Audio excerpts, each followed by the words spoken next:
Right, so in my line of work, I deal with some very, very difficult people. Many of you are here this evening. So what we're going to be talking about is how to deal with, how to best manage and handle the most difficult, challenging people. So I want to ask everyone to close your eyes for 1 second. Just close your eyes. I want you to picture the most annoying, frustrating, energy-sucking person of your life. You got it? Great, open your eyes. Victims, as you know, spend all their time complaining and blaming about everything and everyone. You've been doing it this evening, haven't you? Quietly, sitting there, right? Constantly complaining and blaming. You know what I'm talking about? Here's the thing about victims you should know. They will never, ever take responsibility for anything that they do. That's the whole benefit of blaming. Okay, for everything that goes wrong, you're responsible. So you will never see, therefore, a victim change. It's very sad. Victims will maintain their victimhood, right? And I will show you why. So, they are major drama queens. I would go so far to say they are addicted to drama. You know what I'm talking about? Love the drama, and love to suck you into the drama. So in case you didn't know you were in a relationship with a victim, welcome to their drama. Victims, this is great. Victims have zero sense of appreciation. So think about this person who's someone in your life who's a victim, who's a friend who's constantly talking to you, right? Talking to you about the problems and needing your advice. Now, by the way, we love to give advice. Everyone loves to give advice. Even victims love to give advice. Victims love to give advice about blaming someone else. But the rest of us that try to help our friends who are victims will find that after 3.5 days of being there for them and giving them your advice, the minute you get up to leave, they will be enraged with you, right? They have absolutely no appreciation for the time and energy that you extend to them. Why? Because it's never enough. It's never ever enough. No matter how much time, no matter how much love, and how much advice they give you, it will never be enough. And the reason for that is because, well, we said they don't have a desire to change. But even more so, they don't want your advice, they just want to suck your energy. They're not interested in what you have to say because they're not going to use it anyway. You notice? They just want to be able to talk, have you listen to them, have you give them advice, so they can suck your energy while you're doing it, so you leave completely sucked, and that's the end of the evening. So again, victims, primarily, everything sucks and there's nothing you can do to convince me otherwise. Easy. Okay, now, most importantly about tonight's discussion is what do you do with them? Because they're not going to change. So here are some tips about what to do with victims. I'm not even going to put this on the PowerPoint because it's too serious, right? Here's what you don't do. Don't give them advice, they don't care. Don't give them energy, they will suck it and you will end up sucked. Okay?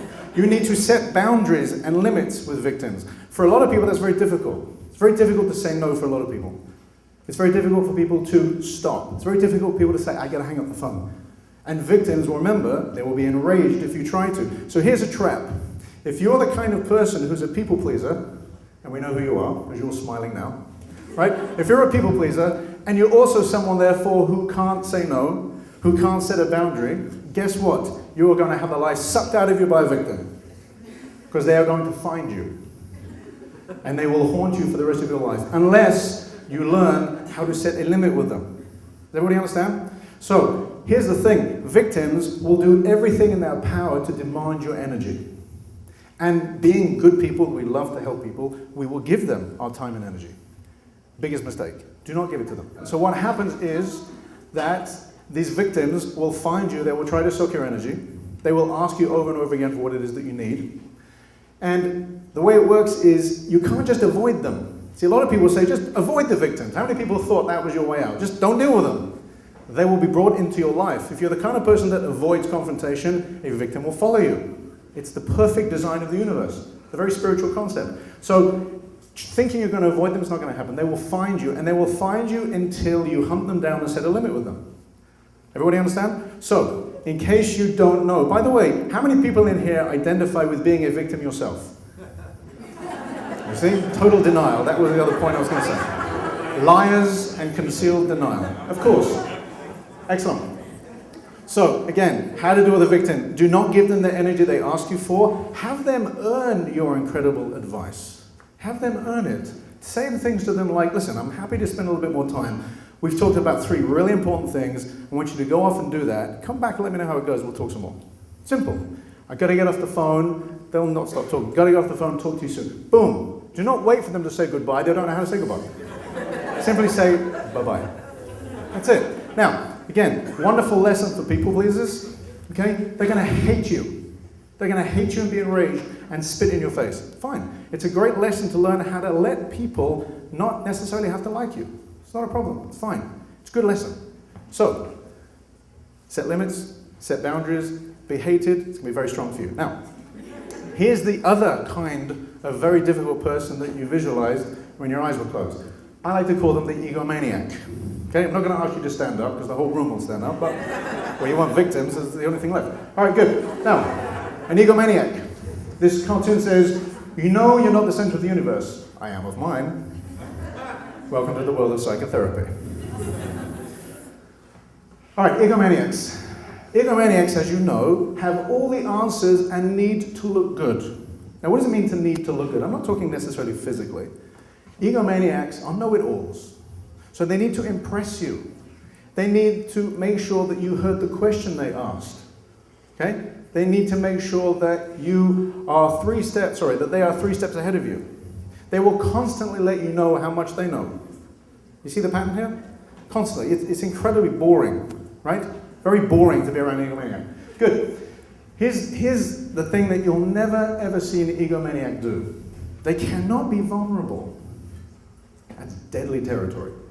Therefore, they cannot look weak. Because to an egomaniac, not knowing something is incredible weakness. And they'll be judged for it, right? So they can't let you know that something uncomfortable is going on or that they're in pain. They'll never talk about it. They'll just be enraged and entitled. So therefore, they're guarded. They don't trust anybody. Egomaniacs don't trust anyone, right? They don't trust anyone because they are the center of the universe and they know it all. So why would they trust you? They know more than you. Makes sense. Here's the thing that you'll never see an egomaniac do. Ask for help. So simple. What a way out of being an egomaniac. Just ask for help. What does asking for help suggest? I don't know something. I don't know how to do something. I don't know the answer to something. Therefore, it'll never happen. It's so simple, but they won't do it. However, they are incredibly competitive. Right? There are 2 sets of people in the world. There's the people that love to win, and there are the egomaniacs that hate to lose. So think about, are you a love to win or a hate to lose? Victims love to lose. You get the difference? Excellent. Okay, most importantly, I'm going to let you into the dirty secret of an egomaniac. They are insecure. They are insecure. You didn't know that, right? Okay, how do you handle them? What do you do? Here's what you don't do with an egomaniac. You seem a little insecure. They'll kill you. It's called death by ego. Never, ever point out to an egomaniac, it looks like you need help, death. It's a bit like going to the hygienist, dental hygienist, and telling them, look, I got a really sensitive area up here, okay? Just please be careful. They stick the thing right in the nerve. The idea to know that there's pain is not to go near it. So the delicacy of how you get to, this is my favorite Savage Chickens cartoon, Timmy, you're a complete egomaniac. What? Sorry, I stopped listening after Timmy. Just like you lost me at hello. Right? Okay, so here's how to handle an egomaniac. Again, very similar to victims, you've got to set boundaries with them. You've got to set boundaries and limits with them. Okay?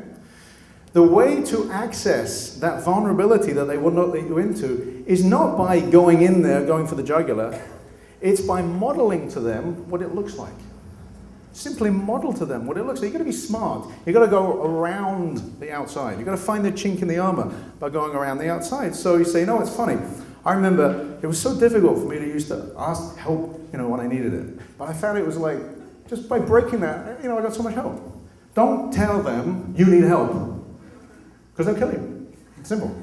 They'll kill you with their know-it-all attitude. So quite simply, with the egomaniacs, there's a big distinction between the victim and the egomaniac. Okay? The egomaniac has a major desire to look good and to win. So they want to overcome the ego. That's something you should know. They want to be a mensch. They really do. They want to be loved. They want to be able to get help. They want to be able to be more secure. But the way that you go about doing that is to reach them at a level that simply models to them how to do that. Make sense? Great. So these are just two of the incredibly difficult people that you're going to come across in your world. With the egomaniacs, please stand up. Lots of denial there too. Great, thank you everybody. Those are the difficult ones for tonight.